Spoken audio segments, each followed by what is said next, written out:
The two-child limit is imposed on Muslim families in a troubled province in Myanmar. The government has blamed a growing Rohingya population for stirring tensions with local Buddhists. But is it a violation of human rights or a justifiable measure to maintain security? This is Inside Story.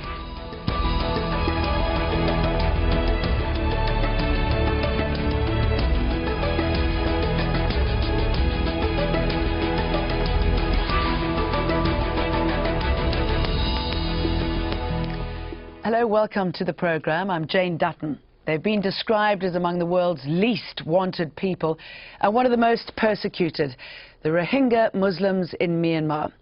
And a government-appointed commission says their rapidly growing population is a serious threat that's making ethnic Buddhists feel insecure. Hundreds of people were killed and many Muslim villages burned down in communal violence in Myanmar's Rakhine state over the past year. Rights groups have accused the government of an organized campaign of ethnic cleansing against the Rohingyas. Now local officials have limited family size in the townships of Butidang and Mandau to 2 children and banned polygamy. The restrictions will apply only to Rohingya Muslims and not to any other ethnic group. The Rohingya have been classified as stateless since 1982. And last July, the government didn't include them on an official list of 135 recognized ethnic groups. That means they can't claim Myanmar citizenship, they can't travel without permission, they can't own land, and now some of them can't even have more than 2 children. Let's bring in our guests to discuss this. In London, Tun Kin, human rights activist and president of Burmese Rohingya Organisation UK. From Bangkok, Phil Robertson, deputy director for Asia, Human Rights Watch. Tun, what do you make of this? Well, this is actually, to drive out the Rohingya people from Arakan. This is their ethnic cleansing policy against Rohingya people to get rid of from Arakan. What the president thinks he have policies for a long time. What his own proposed policy to send Rohingya third countries, expelling from Burma. The other way, this is a kind of diversion that distract the attention of Rohingya genocide from international community. So this is what he want to show to the international community. That is what he want to implement it, in my opinion. Why would he want to show this to the international community? I mean, does he think it's smart, it's clever? Well, because now they want to show that the international community that Rohingyas are much population, but this is a kind of baseless accusation they want to do. But international community already well known, as far as we know, that genocide against Rohingya is practicing by President Thein Sein government. So this is the only way he just want to divert the attention of Rohingya genocide. And is this a done deal? There's no going back. I mean, were you aware of this conversation to limit it to 2 children, to Muslims there having 2 children? Well, we are aware of this, yes. This is what commission report, which was backed by President Thein Sein government. Internal commission report have mentioned this. Instead of, leading for peaceful coexistence, leading for peaceful peace and stability and political solution, they are mentioning, limiting of 2-child policy, increasing security force, and these things are heading towards more to get rid of Rohingyas and to drive out Rohingya people from Arakan. Phil, from a human rights point of view, what's your perspective? Well, this is a policy that's clearly discriminatory. It's a policy that has existed for a number of years. It actually goes back as far as 2005. There have been township regulations limiting births, particularly of newlywed couples, and also marriage restrictions, requirements to get permission to marry. These processes have been highly embarrassing and discriminatory against the Rohingya. And it has, as your other guest indicated, been a driving force for pushing Rohingya out of Arakan state. There have been surveys taken by Médecins Sans Frontières and other NGOs on the ground who have found that the marriage restrictions and these restrictions on the number of children that a Rohingya family can have do contribute to people feeling that they must flee the country. So if they see this as some sort of success in getting Rohingyas, they've thought, well, if they turn this into a law, it'll have even more of a dramatic impact. Well, I mean, this is a discriminatory policy. It's a sort of one of the key areas that the Rohingya complain about as in terms of a policy, and it certainly will contribute to a continuing exodus from the state because people, want to marry the people they love, and they want to be able to have families. And what we're seeing with this kind of policy is an intrusive state presence to try to control the birth rates, connected to, according to the Arakan state spokesperson, Rakhine Investigation Commission recommendation. In fact, that commission did not recommend involuntary measures of this sort, but what you have is the extremists on the ground, the Arakanese Buddhists who are trying to push the Rohingya out, dictating the terms of debate, and the government of Burma essentially allowing them. So what has to happen now is the government in Naypyidaw, the national government, has to stand up and say, look, this policy it violates various different international human rights standards that we are going to accede to. It certainly discriminates against Rohingya children who are born without status if they're if they're the third child, the fourth child of a family, and it is something that we're going to now have to revise to end this clearly abusive and discriminatory policy. Tun, Phil suggested that the national government stand up to this policy and says it has no place in the country.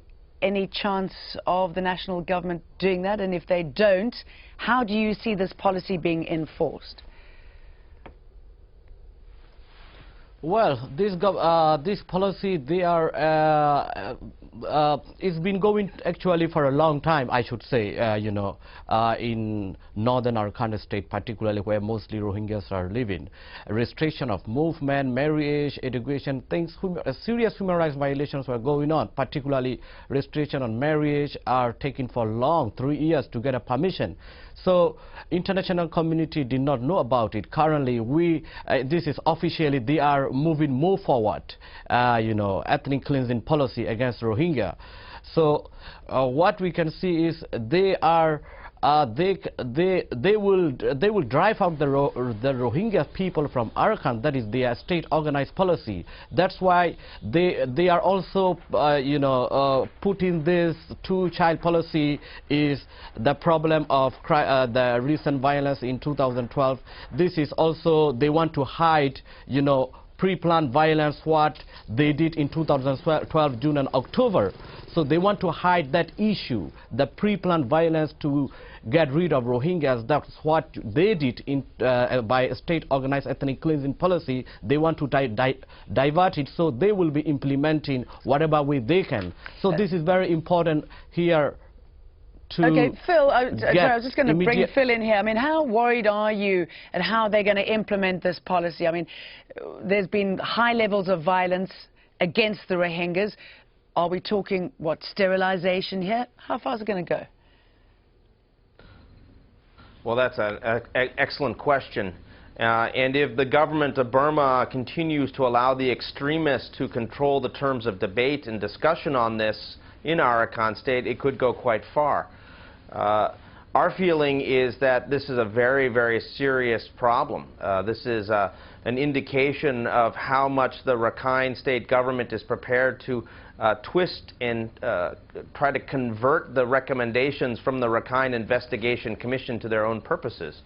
It's particularly chilling when one ethnic group starts talking about limiting the births of another ethnic group because it makes them nervous. And that is essentially the line of argument that the Rakhine Investigation Commission took. Now what we have is a reiteration of a policy of limiting the number of births of Rohingya. What that's going to do is going to not only cause greater problems for families, but it is also going to cause women who are feared of being perhaps arrested or harassed by the local authorities, particularly by the Nasaka, which is a border patrol unit that is particularly abusive and who will play a major role in implementing this policy, that because they'd be afraid of that kind of intimidation, they could be also deciding to induce abortions themselves.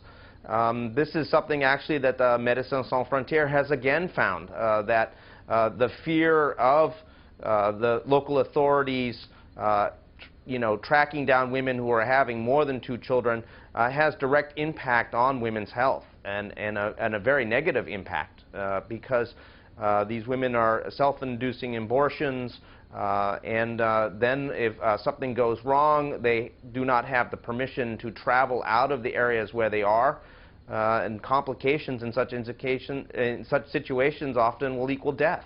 So, I'm sure it can. Now, this policy this is not just about abusing rights, but awful policy is put on center stage, a policy that both of you say has been going on for some time now.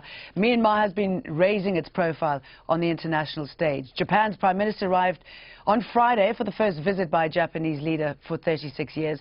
And last week, Myanmar's president became the first leader to visit the White House in nearly half a century, making this commitment. We must forge a new and more inclusive national identity.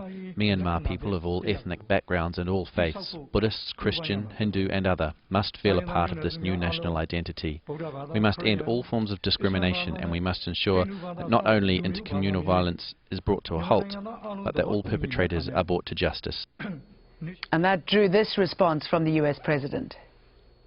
I also shared with President Sein our deep concern about communal violence that has been directed at Muslim communities inside of Myanmar.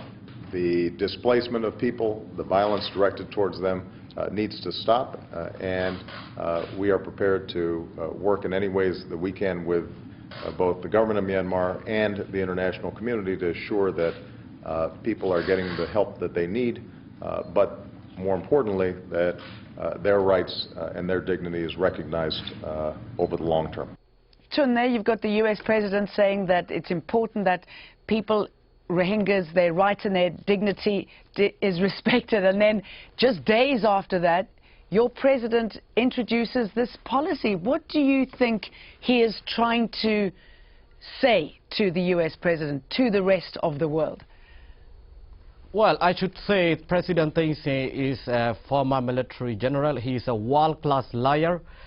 He is just try to get some support and to lift up sanctions. He is just saying something what whatever support he can get. But international, like US government, they have to see what is happening to the ground particularly. They should not go straight away that far relaxing sanctions and these things, because we are repeatedly calling for US government, UK and OIC, EU and UN international communities to calling for international investigation to establish the true facts and to bring those responsible to justice and to stop more further violence against Rohingya people. But and what sort of response are you getting to your calls? I mean, I know you've spent some time with David Cameron, the UK Prime Minister. What are they saying to you when you raise these issues faced by the Rohingyas, and at the same time stepping into the country and opening up and doing business with it? How do they justify that? Well, we are very frustrated about it. It is encouraging more to go forward ethnic cleansing against Rohingya and other Muslims of Burma. What is happening today? They have to look at what is happening situation on the ground, Arkhana State and other parts of Burma where Muslims are living. So this is very shocking, and if perhaps, they should go actions to action, but they are lifting up sanctions straight away, and they are not looking at what human rights abuses are taking place. Still, the ethnic cleansing and human rights watch have are well documented. Crime against humanity is perpetrated by President Thein Sein government, so they're not listening on it.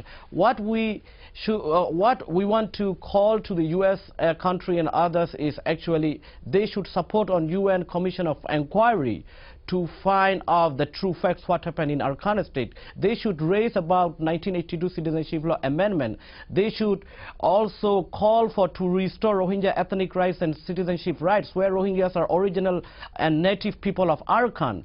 So these kind of things need to be done to also provide humanitarian aid all the areas of Arkan where Rohingyas are facing of shortage of humanitarian aid. You see, children are dying, many women are facing to deliver even their babies.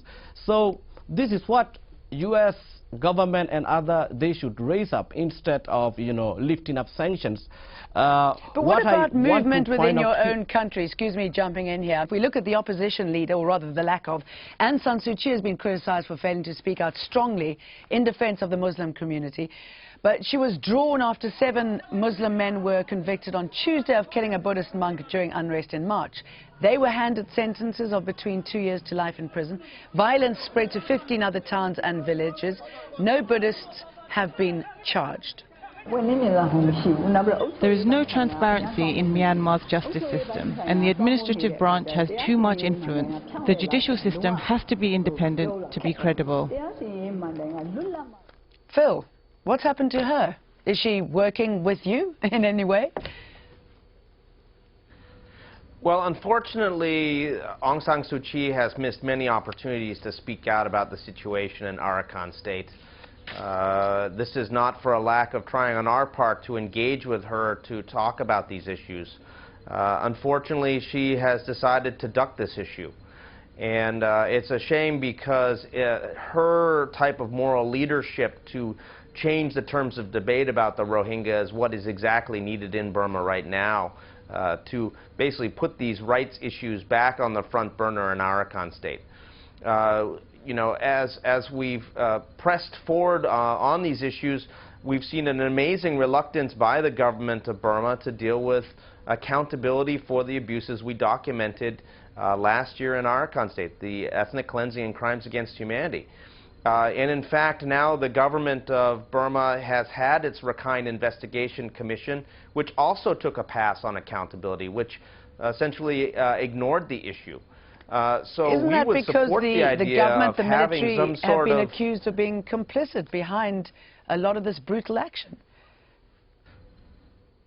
Well, I mean, this is part of the issue, but that's why we think now that there has to be some sort of international component of an investigation into what is happening in Arakan state, because essentially the domestic Burmese mechanisms have been tried and have failed on the issue of accountability.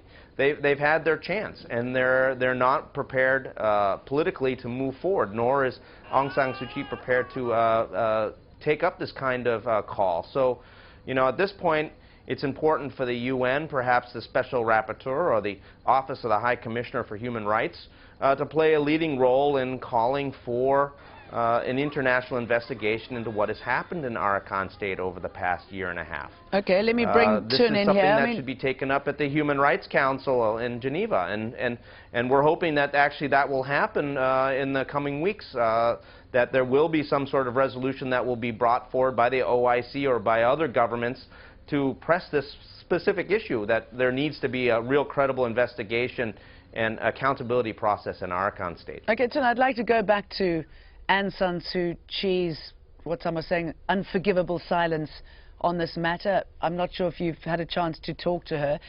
I mean, I know that she's said that the Rohingyas should remain within Myanmar's borders, and she said that they're not Burmese and so are not her concern.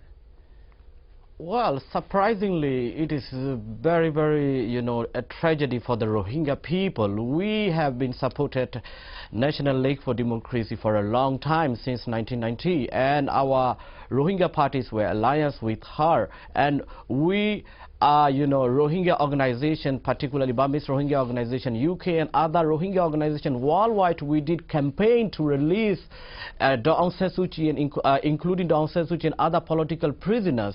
We working together for the interest of future Federal Union of Burma, and Rohingya were recognized as an ethnic group during democratic period.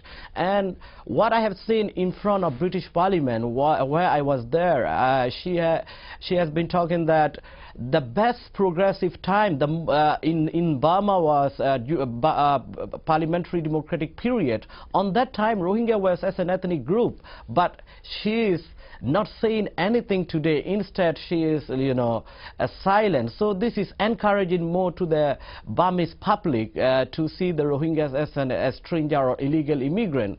She can speak up. In the case of injustice, she can't be silent at all. She can't be neutral. She should stand up and she should speak up. She was respected by all the people of Burma, and also she's an icon of Burma she's from certainly not keen to do that, or hasn't expressed any desire to do that. Can I just quickly bring in a fact here? We've been talking about Burma and Myanmar, and when the military junta took over the country in 1989, they called it Myanmar. They didn't put it to the people. They didn't put the name to the people, but the UN does recognize it as Myanmar, if that's led to any confusion. Now, as you can imagine, we've had strong reaction to this on Facebook. In fact, every time we talk about the Rohingyas, we have strong reaction on Facebook.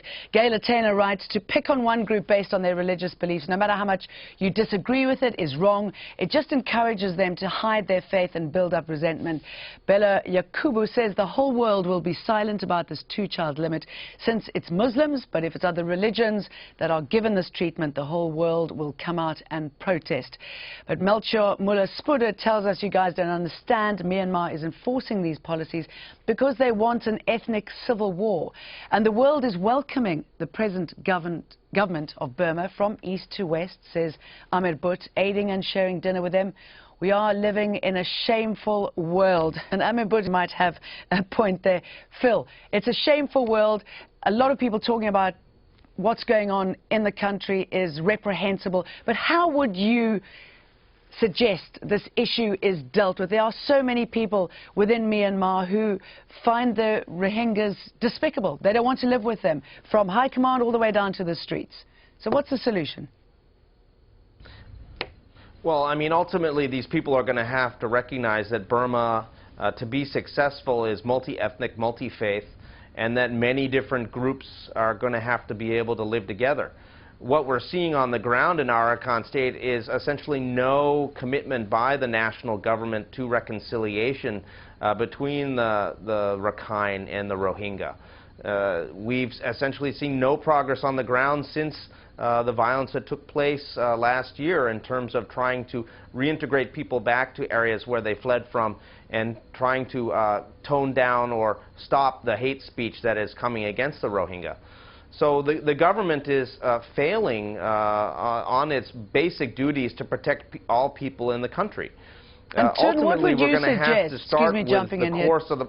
Tun, what would you suggest that the government do? And maybe the Buddhists do feel that they are in a position to respond because they feel hard done by. Well, this is the government. The government could do anything. The government could stop any attacks. This is the government state organized policy. They're going forward. What we can see here. This government have, they can. If they want to, if they're willing to, they can stop anytime. Today you can see anti-Rohingya, anti-Muslim, campaigning issues are going on everywhere in Burma. In parliament, in military generals, in public, you can see everywhere. So the government have to, introduce anti-racism or, anti-racism laws. These kind of things should introduce for the long-lasting peace if they want to see in Burma, All right, gentlemen, thank you very much for talking to us about this two-child policy imposed on Muslims in certain parts of Myanmar. Thanks very much to my guests, Tun Kin and Phil Robertson. Thank you very much for joining us, the viewers. You can find this program and many more at aljazeera.com. Just follow the links for programs and Inside Story, and you can leave us your comments there too. From me, Jane Dutton, and the team, goodbye for now.